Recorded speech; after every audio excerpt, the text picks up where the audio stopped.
Okey, bismillahirrahmanirrahim. Assalamualaikum warahmatullahi. Rabbi shrah li sadri wa yassir li amri wahlul 'uqdatam min lisani yafqahu qawli.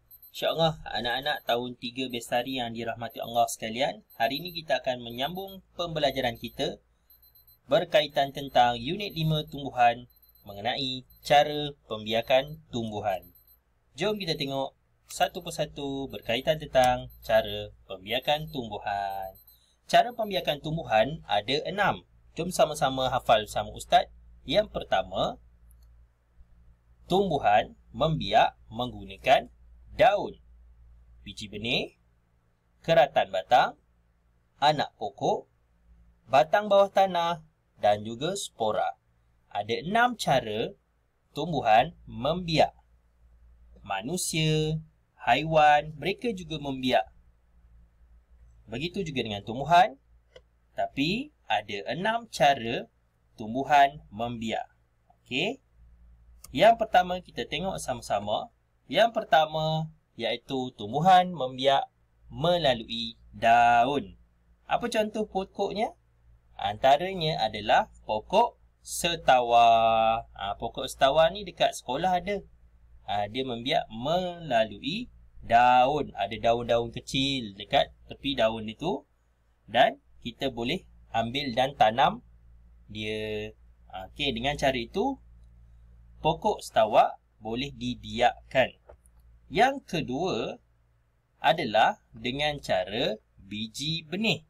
Dekat sini ada contoh tanaman pokok melalui biji benih. Daripada biji benih membesar dan ada tunas dan seterusnya akan tumbuh menjadi pokok. Okey, banyak contoh-contoh tumbuhan yang boleh kita tanam melalui proses biji benih. Antaranya banyak buah-buahan, mangga, tomato, apa lagi? Sangat banyak yang kamu boleh bagi contoh dalam pembelajaran kita pada hari ini. Okey. Sepanjang proses PKP ni, kita boleh ambil peluang anak-anak dimata Allah sekalian untuk bercucuk tanam. Okey.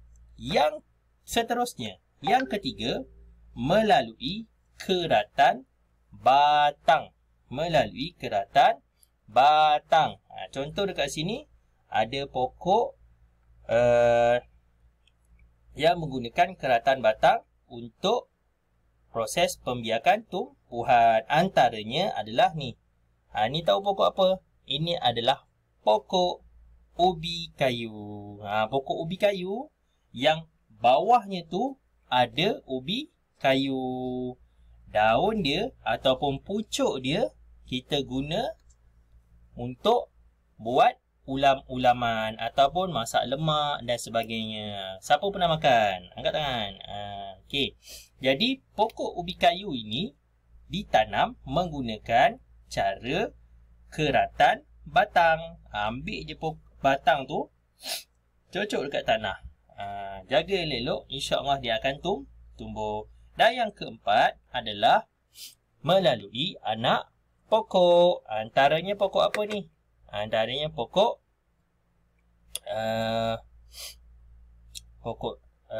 rebung, pokok buluh, anak pisang, lidah buaya, apa lagi? Nenas, kan? Anak pokok ni maksudnya satu pokok dekat tepi-tepi tu akan tumbuh anak-anak. Ataupun kalau kita jumpa pokok pisang yang besar, kat keliling dia tu kita akan tengok pokok pisang ada yang kecil-kecil. Perasan tak?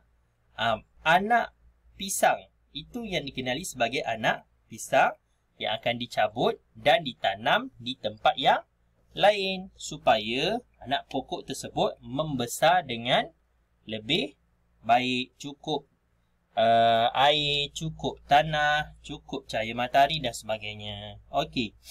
Seterusnya, proses yang seterusnya adalah melalui batang bawah tanah. Apa itu contoh tumbuhan yang dibiakkan melalui batang bawah tanah? Jom kita tengok. Yang pertama Ada contoh kat sini. Pokok apa ni? Ini pokok halia. Halia, kunyit, lengkuas, apa lagi? Bawang. Ustaz tak nak bagi contoh yang banyak sebab awak semua kena cari nanti. Okey. Cuma macam mana nak kenal dia? Dia adalah sesuatu tumbuhan yang mana bila kita tanam dan dia akan hidup melalui bawah tanah. Kan? Contohnya bawang, apa nama tu? Kacang. Okey, dan yang terakhir sekali adalah spora. Spora ni adalah satu bentuk proses pembiakan tumbuhan melalui sel ataupun ada, kalau kita tengok dekat tumbuhan-tumbuhan yang ada ni, dia macam ada bulu-bulu halus. Antara contohnya di kulat roti. Kalau roti kita simpan tiba ada warna hitam tu, dia macam berbulu-bulu sikit kan. Itu sebenarnya adalah kulat roti ataupun orang sebut sebagai muco atau mucus. Itu adalah proses spora. Antaranya cendawan, paku pakis, teratai dan juga apa ni?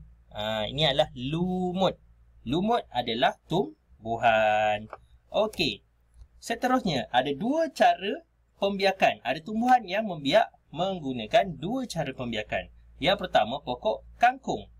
Dia menggunakan kaedah keratan batang dan juga biji benih. Yang kedua selasih. Menggunakan keratan batang dan juga biji benih. Dan yang ketiga ubi keledek. Menggunakan keratan batang dan juga batang bawah tanah. Okey, jelas? Tu contohnya lah ubi-ubi yang guna keratan batang ataupun batang bawah tanah. Okey.